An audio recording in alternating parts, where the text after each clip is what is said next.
Hello guys, welcome to I exam B. This is Himani. So guys, जैसा कि आपका क्रिप्को का एडमिट कार्ड है वो रिलीज हो चुका है। आई होप आप सबने अपना जो एडमिट कार्ड है वो डाउनलोड कर लिया होगा and your examination is on 21 मई। ठीक है, तो उसी प्रिपरेशन को बूस्ट अप करने के लिए आई एग्जाम बी आपके लिए लेकर आया है क्रिप्को स्पेशल रिविजन सीरीज। सो उसी सीरीज में आज का जो टॉपिक है that is from soil science and fertilizers. ठीक है, तो आज हम इसके जो क्वेश्चंस हैं उनको डिस्कस करने वाले हैं। सो स्टार्ट करते हैं आज की वीडियो। So आपका very first question is when the soil contains nitrogen that is less then 240 kg nitrogen per hectare, तो इसे आप क्या रेट करेंगे? ठीक है, is it low, medium, high, very high. तो जो आपका नाइट्रोजन का रेंज होता है वो चलता है आपका 240 से लेस, फिर 240 to 480 and more than 480 kg पर हेक्टेयर। ओके, सो इस तरह का आपका कुछ रेंज होता है, तो इसको आप कैटेगराइज करते हैं लो में। ये 240 टू 480 होता है आपका मीडियम, एंड 480 से ज्यादा अगर होगा तो that is considered in high nitrogen content. Okay, so आपसे पूछा गया है लेस देन 240, तो किस में आ जाएगा? That is low nitrogen content. Okay, so यहाँ पर एक टेबल है, इस टेबल को भी आप देख लीजिए। सो जो नाइट्रोजन का रेंज है that goes from 240 to 480 kg पर हेक्टेयर, एंड जब आप बात करेंगे फॉस्फोरस की then that is 11 to 22 kg पर हेक्टेयर। और वहीं पर जो पोटेशियम होता है, नाइट्रोजन और पोटेशियम का ऑलमोस्ट सेम रेंज होता है, मींस इसका जो लीस्ट रेंज होगा तो वो इसका हाईएस्ट रेंज है, तो that is less than 1110 to 280 kg पर हेक्टेयर। ओके, अब नेक्स्ट क्वेश्चन है that is vertical mulching is mostly practice in with soil. Okay, so पहली बात तो है मल्चिंग। ओके, सो मल्चिंग हम किस लिए करते हैं? ताकि जो सॉइल का मॉइस्चर है वो मॉइस्चर रिटेन रहे। अब उसने कहा है आपसे वर्टिकल मल्चिंग। ठीक है, तो वर्टिकल मल्चिंग कैसे की जाती है? टू परमिट एरेशन और इनफिल्ट्रेशन। ठीक है, तो एरेशन को परमिट करने के लिए, इनफिल्ट्रेशन को परमिट करने के लिए जो वर्टिकल मल्चिंग है, वर्टिकल मल्चिंग की जाती है। ठीक है, तो सॉइल में इस टाइप के कुछ होल्स किए जाते हैं ताकि जो आपका एयर का एरेशन हो, एरेशन स्टेटस बढ़े, और साथ ही साथ क्या है, वाटर का इनफिल्ट्रेशन रेट भी इंक्रीज हो। ठीक है, तो ये किस सॉइल में की जाती है? That is in black soil. ठीक है, तो अब ब्लैक सॉइल से रिलेटेड कुछ इंपॉर्टेंट बातें हैं वो भी डिस्कस कर लेते हैं। ब्लैक सॉइल को आप रेगुलर सॉइल कहते हैं, एंड जो इसका मेजर पार्ट है वो आपको सेंट्रल इंडिया में देखने को मिलेगा। ओके, सो आपका जो महाराष्ट्र, गुजरात और मध्य प्रदेश वाला एरिया है वहां पर मेजरली आपको ब्लैक सॉइल देखने को मिलेगी। कॉटन क्रॉप के लिए बेस्ट सूटेड सॉइल है, इसीलिए इसको ब्लैक कॉटन सॉइल भी कहते हैं, and it exhibit the property of swelling and shrinkage. ठीक है, तो ये सब आपका ब्लैक सॉइल के रिलेटेड इंपॉर्टेंट फैक्ट्स हैं। अब नेक्स्ट क्वेश्चन है, ये है आपका जो टेक्सचर प्रॉपर्टी होती है। अब टेक्सचर प्रॉपर्टी क्या होती है? That is relative proportion of sand, silt and clay. ठीक है, तो कितना कितना प्रोपोर्शन है सैंड, सिल्ट और क्ले का, उसे आप क्या कहते हैं? सॉइल का टेक्सचर। और अगर आप बात करेंगे सॉइल के स्ट्रक्चर की, तो सॉइल का स्ट्रक्चर क्या होता है कि उसके एग्रीगेट्स जो एक डेफिनेट शेप को फॉर्म कर रहे हैं, उस शेप को आप क्या कहते हैं? सॉइल का स्ट्रक्चर। ठीक है, अब आपसे पूछा गया है with equal proportion of sand, silt and clay. ठीक है, जिसमें क्या होगा? सैंड, सिल्ट और क्ले का इक्वल प्रोपोर्शन होगा, तो that soil is termed as, उसको आप क्या बोलेंगे? उसको आप कहेंगे लोमी सॉइल। ओके, सो इस सॉइल को आप कहते हैं लोमी सॉइल। अब कुछ और इंपॉर्टेंट फैक्ट्स हैं, उन्हें भी हम जान लेते हैं। देखिए, यूएसडीए के अकॉर्डिंग जो सॉइल सेपरेट्स हैं उनको साइज के बेसिस पे क्लासिफाई किया गया है, एंड आपको याद रखना है that is most important for you. जो क्ले सॉइल होता है तो क्ले का पार्टिकल साइज कितना होता है? That is less then 0.002 mm diameter होता है इसका। ठीक है, सिल्ट की बात करेंगे तो that is 0.002 to 0.05, fine sand that is 0.10 to 0.25, medium sand that is 0.25 to 0.50, and very coarse sand that is 1 to 2. Okay, so ये mm में आपका क्या है? सॉइल के सेपरेट्स का क्लासिफिकेशन है कि कितना उनका डायमीटर होता है। ओके, अब नेक्स्ट क्वेश्चन है the conversion factor for calculating phosphorus P from P2O5 is। ठीक है, तो आपने देखा होगा कि फैक्टर कन्वर्जन वाला जो क्वेश्चन है दैट इज ये आपसे पूछा गया है। ओके, तो जब आप P से P2O5 से P कैलकुलेट करते हैं तो then that is P2O5 into 0.43 आपका करेक्ट आंसर हो जाएगा। ओके, अब नेक्स्ट क्वेश्चन है, क्वेश्चन बहुत बड़ा है, एंड ये जो क्वेश्चन है ना, ये इसको इफको एजीटी ने पूछा है। Okay, so that was asked in IFFCO AGT 2020। तो अब इस क्वेश्चन में क्या बोला गया है जान लेते हैं।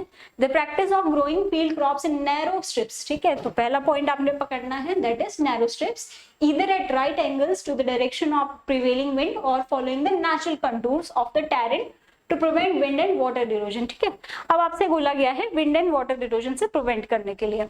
तो जब आप क्रॉपिंग सिस्टम पढ़ते हैं तो उसमें एक सिस्टम ऐसा होता है जो क्या होता है, इरोजन को इरोजन के लिए जब हम रेजिस्टेंस की बात करेंगे तो ये सिस्टम जो होता है हम फॉलो करते हैं। ठीक है, तो उसमें क्या होता है, इरोजन परमिटिंग क्रॉप्स को और इरोजन रेजिस्टिव क्रॉप्स को हम ऑल्टरनेट रोज में क्या करते हैं, ग्रो करते हैं। ओके, अब आगे क्वेश्चन पढ़ लेते हैं। It involves planting of crops in the strips across the slope with alternate strips. ठीक है, तो ये किस में होता है, obviously that is in strip cropping. ठीक है, तो हम इसमें क्या करते हैं, ऑल्टरनेट रोज में जो आपका इरोजन परमिटिंग क्रॉप्स होता है और इरोजन रेजिस्टिव क्रॉप्स होता है उनको ग्रो किया जाता है।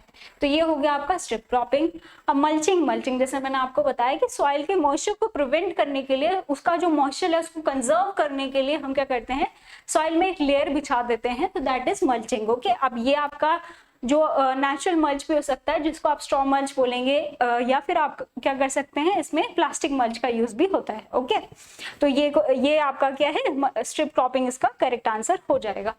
अब नेक्स्ट है, एक और चीज होती है कवर क्रॉप। कवर क्रॉप में क्या होता है कि क्रॉप्स को ग्रो किया जाता है, उनका हाइट थोड़ा छोटा होता है। तो कवर क्रॉप्स में मतलब हमने फील्ड को कवर करके रखना है क्रॉप से, ताकि वो जो सॉइल है सॉइल को होल्ड करके रखें। ठीक है, तो वो that is in cover crops. अब नेक्स्ट क्वेश्चन है, which cereal crop can grow well under saline soil. Okay, तो पहले सलाइन सॉइल कौन सी सॉइल होती है, तो जो आपकी सलाइन सॉइल होती है दैट इज प्रॉब्लमेटिक सॉइल, है ना।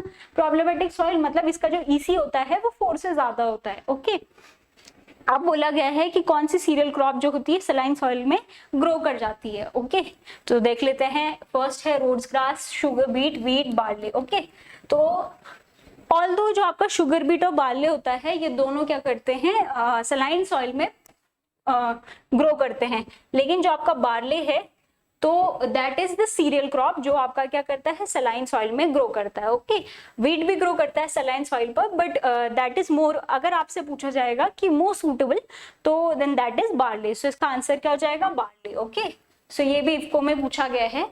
अब नेक्स्ट क्वेश्चन है that is from soil water. Okay, तो सॉइल वाटर भी बहुत इंपॉर्टेंट टॉपिक है। सॉइल वाटर से आपने देखा होगा नाबार्ड में भी क्वेश्चन पूछा गया है। सो यहाँ पर देखते हैं, the available water retained in soil is between. ठीक है, अब मैं आपको एक चीज बताऊंगी और उसके बाद आपने ये आंसर कमेंट सेक्शन में बताना है। ठीक है, तो जो हमारी अवेलेबल वाटर की रेंज होती है, पहला आपको देखना है कैपिलरी वाटर। ओके, सो कैपिलरी वाटर हमारा कहाँ तक होता है, 30 बार तक होता है। ओके, उसमें से जो अवेलेबल वाटर होता है वो कितना होता है, 15 बार पे होता है ना। तो आपने अब इसका आंसर कहाँ पर देना है, कमेंट सेक्शन में देना है। ठीक है, तो इसका करेक्ट आंसर आप कमेंट सेक्शन में दीजिएगा। अब नेक्स्ट क्वेश्चन है that is from problematic soil. Okay, तो प्रॉब्लमेटिक सॉइल से भी आपके लिए क्वेश्चन आया है, और जो आपका परमानेंट विल्टिंग पॉइंट होता है उसका इंडिकेटर प्लांट क्या होता है, सनफ्लावर होता है। ठीक है, तो ये भी क्वेश्चन पूछा गया था। नाउ नेक्स्ट क्वेश्चन है आपका किससे, प्रॉब्लमेटिक सॉइल से, the soil having EC less than 4। Okay, तो जो भी पॉइंट्स है आपने नोट कर लेने हैं कि ईसी क्या है, 4 से कम है, 4 डेसीसाइमन पर मीटर।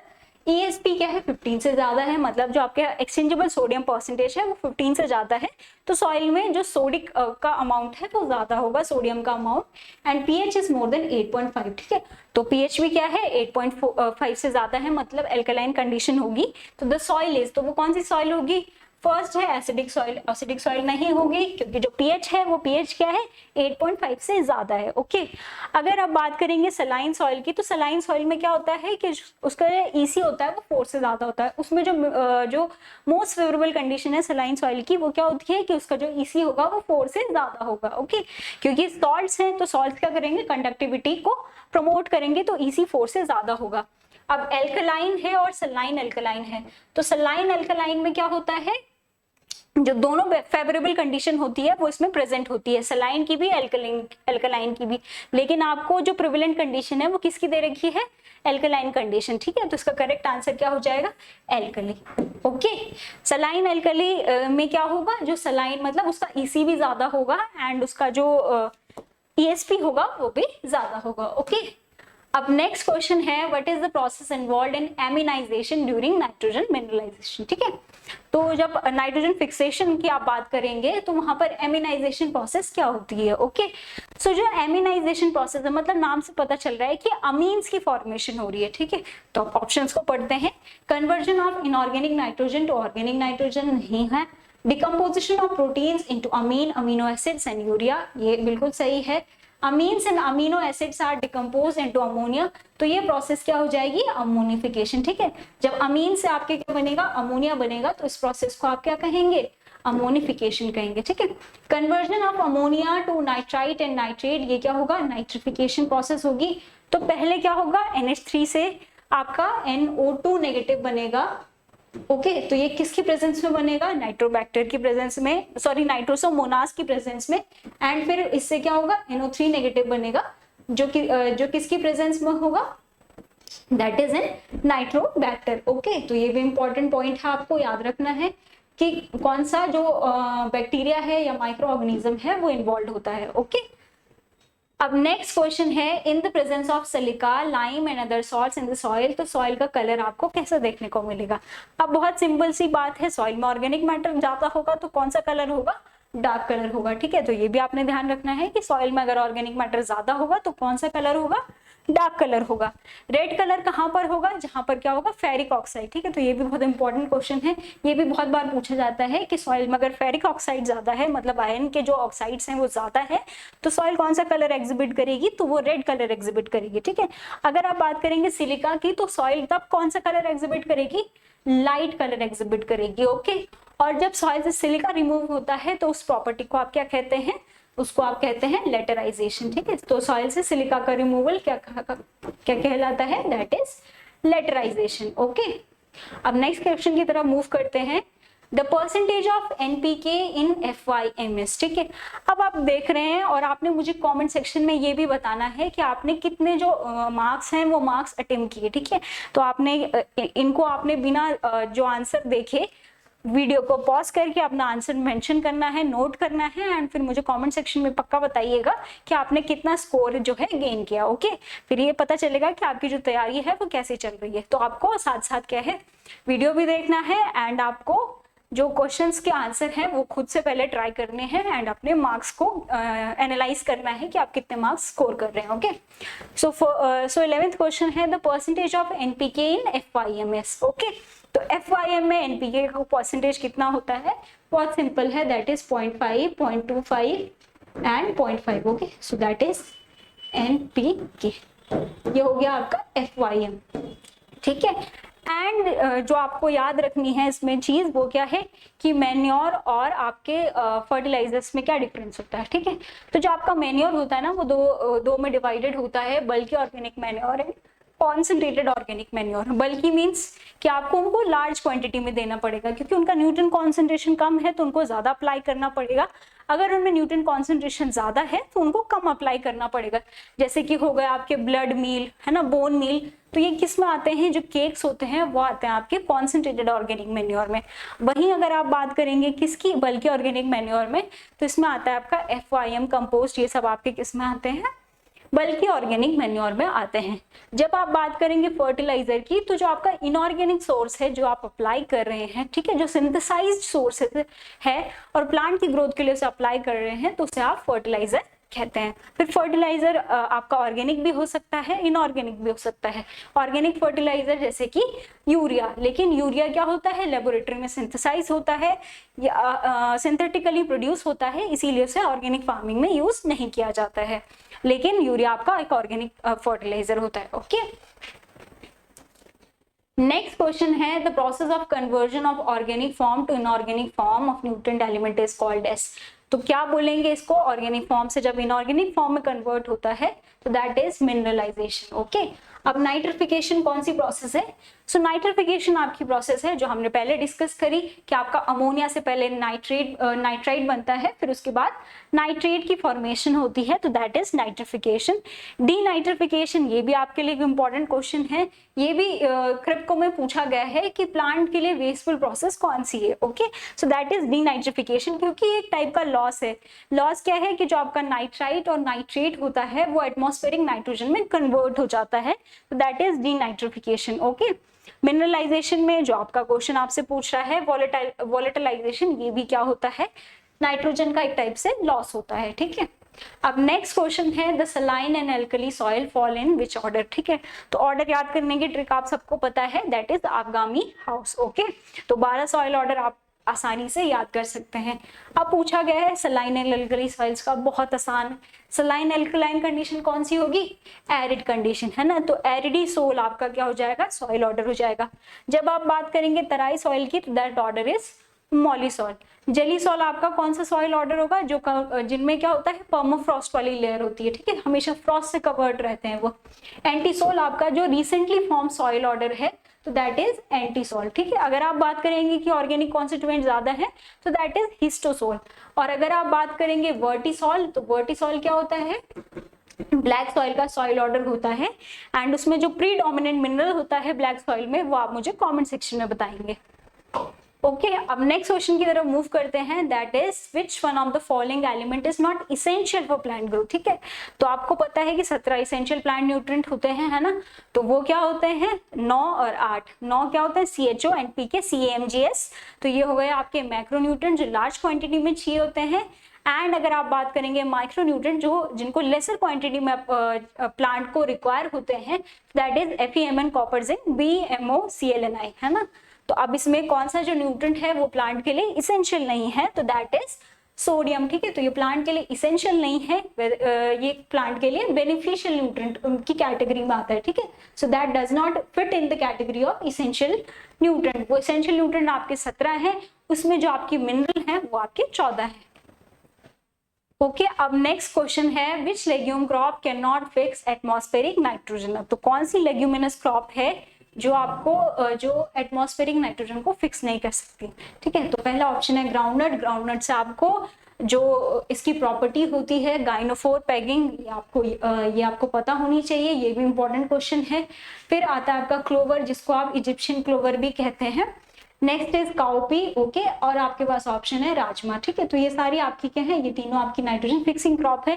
लेकिन जो राजमा होता है ना, इसमें जो नोड्यूल होता है, फंक्शनल नोड्यूल प्रेजेंट नहीं होता है, इसलिए ये क्या होती है? नाइट्रोजन रिक्वायरिंग क्रॉप होती है, इसको नाइट्रोजन की रिक्वायरमेंट होती है। एक्सेप्शनल केस है ये, ठीक है, इसको नाइट्रोजन की रिक्वायरमेंट होती है, नाइट्रोजन को फिक्स नहीं करती है। अब आपके लिए इंपॉर्टेंट फैक्ट एक और भी है, दैट इज करंट का अपडेट है आपके लिए, कि जो आपका बादरवा राजमा है JNK का, इसको रिसेंटली क्या मिला है? GI टैग मिला है। ओके, नेक्स्ट क्वेश्चन है, the most popular fertilizer for foliar application is. अब ये जो क्वेश्चन है ना, ये क्वेश्चन आपको बहुत तरह से पूछा जा सकता है। तो जैसे कि यूरिया होता है ना आपका मोस्ट पॉपुलर कॉमन फर्टिलाइजर, ठीक है। अब यूरिया में अगर आपसे पूछा जाए नाइट्रोजन कंटेंट कितना है, तो दैट इज 46% आपका क्या है? नाइट्रोजन कंटेंट है। ओके, अभी रिसेंटली जो फर्टिलाइजर इफ्को ने लॉन्च किया है, that is IFFCO nano urea. Okay, अब आपसे पूछा गया है और एक और इंपॉर्टेंट क्वेश्चन, दैट इज कि अमाइड फर्टिलाइजर, जो आपके नाइट्रोजन फर्टिलाइजर होते हैं ना, वो किस कैटेगरी में डिफाइंड होते हैं? कुछ होते हैं आपके अमोनिकल फर्टिलाइजर, कुछ होते हैं आपके नाइट्रेट फर्टिलाइजर, कुछ में दोनों न्यूट्रिएंट प्रेजेंट होते हैं, अमोनिकल, अमोनियम और नाइट्रेट दोनों, ठीक है। जैसे कि हो गया आपका अमोनियम नाइट्रेट। और कुछ क्या होते हैं आपके अमाइड फर्टिलाइजर्स, उसी में जो आपका मेजर अमाइड फर्टिलाइजर होता है दैट इज यूरिया। ये भी इस बार एफओ में पूछा गया था। अब नेक्स्ट क्वेश्चन है, that is central fertilizer quality control and training institute. तो ये fertilizer training quality control institute कहाँ पर लोकेटेड है? सो देहरादून यहाँ पर है आपका IIRS, Indian institute of remote sensing and Indian institute of soil and water conservation. ये कहाँ पर लोकेटेड है? देहरादून में। भोपाल की बात करेंगे तो Indian institute of soil science, that is located in Bhopal. Karnal में क्या लोकेटेड है? That is NDRI। और central soil salinity research institute, ये आपका करनाल में है।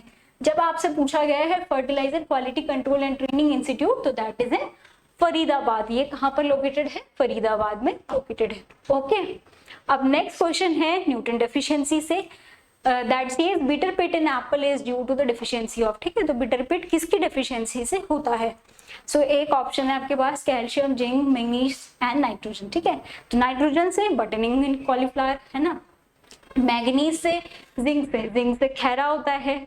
ओके, अगर आप कैल्शियम की बात करेंगे तो that is blossom end rot. और जो आपका बिटर पिटिन एप्पल है वो किस में होता है? बिटर पिटिन एप्पल वो कैल्शियम की डेफिशिएंसी से होता है। ओके, अब यहाँ पर आपके लिए इंपॉर्टेंट जो आपके डिसऑर्डर्स हैं वो आपको याद रखने हैं। ओके, जैसे कि नाइट्रोजन की डेफिशिएंसी से बटनिंग इन कॉलीफ्लावर, कैल्शियम से blossom end rot in BER जिसे आप कहते हैं, so BER in tomato, copper से होता है डाईबैक एंड रेजिटिंग, बोरोन से आपको देखने को मिलेगी फ्रूट क्रैकिंग, ठीक है, तो fruit cracking and hard fruit of citrus that is due to boron deficiency. Zinc की डेफिशिएंसी से होता है little leaf in brinjal, bronzing and khaira disease, okay. And when we talk about manganese, तो ये किसकी डेफिशिएंसी से इससे क्या होता है, grey speck of oat, pahala blight, and molybdenum से whiptail of cauliflowers, okay. So ये कुछ आपके मेजर डेफिशिएंसी डिसऑर्डर्स हैं जो आपकी न्यूट्रिएंट की डेफिशिएंसी से होते हैं, ये आपको ध्यान रखने हैं, ओके। अब आपका नेक्स्ट क्वेश्चन है the earthly odor after the first shower following a warm dry period is caused by the action of, ठीक है, तो मिट्टी से जो खुशबू आती है ना बारिश के बाद, वो किसकी प्रेजेंस आती है, ठीक है, तो that is due to the presence of actinomycetes. अब क्यों आती है ये स्मेल, तो दैट इज बिकॉज जो एक्टिनोमाइसीड्स के स्पोर्स होते हैं ना वो सॉइल्स में रेस्टिंग स्टेज में रहते हैं, ठीक है, तो जब वार्म कंडीशंस होती हैं तो वो सॉइल में रेस्टिंग स्टेज में रहते हैं, लेकिन जब क्या होता है उसमें फर्स्ट शावर गिरता है, मतलब उसमें तो वो जो रेस्टिंग स्पोर्स होते हैं वो सॉइल के साथ साथ केस में जैसे कि जो वाटर होगा वो सॉइल के कॉन्टैक्ट में आएगा, एंड दस वो क्या होगा, रेस्टिंग स्पोर्स भी उसके कॉन्टैक्ट में आएंगे, जिसकी वजह से क्या होता है वो स्मेल रिलीज होती है, ओके। सो ये किसकी प्रेजेंस की वजह से होता है, दैट इज एक्टिनोमाइसीड्स, ठीक है। अब नेक्स्ट क्वेश्चन है nitrogen content in anhydrous ammonia is, so anhydrous ammonia में कितना नाइट्रोजन कंटेंट प्रेजेंट होता है, ओके, सो दैट इज 82% क्या होता है, नाइट्रोजन कंटेंट प्रेजेंट होता है, ठीक है। 46% यूरिया में, 18% आपका डीएपी में प्रेजेंट होता है, और 60% KCl में कितना फॉस्फोरस प्रेजेंट होता है, ये आप कमेंट सेक्शन में बताना, ठीक है। नेक्स्ट क्वेश्चन है द इनकरेक्ट कॉम्बिनेशन, ओके। अब न्यूट्रिएंट और उसका डेफिशिएंसी सिम्टम्स, ये भी बहुत इंपॉर्टेंट क्वेश्चन है। सो जो आपका नाइट्रोजन होता है उसकी डेफिशिएंसी से क्या होता है, uniform chlorosis in older leaves, जो आपकी लोअर लीव्स होती हैं उसमें क्या होती है, यूनिफॉर्म क्लोरोसिस आपको देखने को मिलेगी। अब बात करेंगे फॉस्फोरस की, तो फॉस्फोरस में की डेफिशिएंसी से पर्पल पिगमेंटेशन एकदम करेक्ट है। पोटेशियम से जो आपकी मार्जिनल बर्निंग होती है जिसको आप स्कॉर्चिंग भी कहते हैं, तो दैट इज पोटेशियम की डेफिशिएंसी से, ठीक है। मैग्नीशियम की डेफिशिएंसी से, देखो प्लांट में जो हाईली मोबाइल न्यूट्रिएंट होते हैं वो क्या होते हैं, NPK, Mg, MO, है ना, तो नाइट्रोजन से यूनिफॉर्म क्लोरोसिस, पर्पल पिगमेंटेशन, यहाँ पर आपको marginal and tip burning, magnesium से इंटरवीनल क्लोरोसिस, ठीक है, तो वीन्स के बीच में अगर आपको क्लोरोसिस देखने को मिल रही है ओल्डर लीव्स में, तो that is due to magnesium, and मॉलीबेडनम में आपको क्या देखने को मिलेंगे, डेड टिश्यूज भी की फॉर्मेशन भी होगी इसमें, ठीक है। अब पूछा गया है Fe, तो आपने पीछे देख लिया कि जो ग्रे स्पैक ऑफ ओट होता है वो मैंगनीज की डेफिशिएंसी से होता है, ठीक है, तो ये ऑप्शन आपका क्या हो जाएगा, इनकरेक्ट हो जाएगा, ओके। अब नेक्स्ट क्वेश्चन है which of the following ameliorate is the cost effective and easily available for the reclamation of sodic soil, okay. तो सोडिक सॉइल के रिक्लेमेशन के लिए आप कौन सा जो एमिलियोरेंट है वो यूज करते हैं, ओके। सो अगर आप बात करेंगे सलाइन सॉइल की, तो सलाइन सॉइल में आप क्या यूज करते हैं, फ्लडिंग, ओके, स्क्रैपिंग, ये जो फिजिकल मेथड होते हैं ये आप सलाइन सॉइल में यूज करते हैं, ओके। लीचिंग, जब आप बात करेंगे सोडिक सॉइल की, तो सोडिक सॉइल में होता है जिप्सम, जो आपका जिप्सम होता है वो सोडियम को रिप्लेस करता है, इसीलिए हम क्या यूज करते हैं, जिप्सम सोडिक सॉइल में करते हैं। लाइम आप करते हैं एसिडिक सॉइल के रिक्लेमेशन में, okay. So that's all for this video. I hope आपको ये वीडियो इंफॉर्मेटिव लगा होगा, इंटरेस्टिंग लगा होगा। ऐसे ही इंफॉर्मेटिव और इंटरेस्टिंग वीडियो के लिए हमारे चैनल को लाइक कीजिए। एंड आपके लिए एक बहुत इंपॉर्टेंट बात है कि हमारी जो साइट है उसमें फ्री मॉक टेस्ट अवेलेबल है, तो आप इनको जाकर अटेम्प्ट कीजिए, अपना स्कोर जज कीजिए कि आप कितना स्कोर कर पा रहे हैं। आपके पास बहुत कम टाइम बचा है, आप एग्जाम के लिए हार्डली 10 डेज भी नहीं बचे हैं, तो आपने क्या करना है, अपनी प्रिपरेशन में जो मॉक टेस्ट है उनको मॉक टेस्ट को रेगुलरली अटेम्प्ट करते रहना है। तो आपके लिए फ्री मॉक टेस्ट अवेलेबल है, तो आप इन्हें अवेल कर सकते हैं। जो प्रीवियस ईयर पेपर है वो भी यहाँ पर अवेलेबल है, आप उसे भी अटेम्प्ट कर सकते हैं। साथ ही आप हमारे टेलीग्राम जो एग्रीबी टेलीग्राम चैनल है उससे भी जुड़ सकते हैं। So that's all for this video. Thank you for watching the video.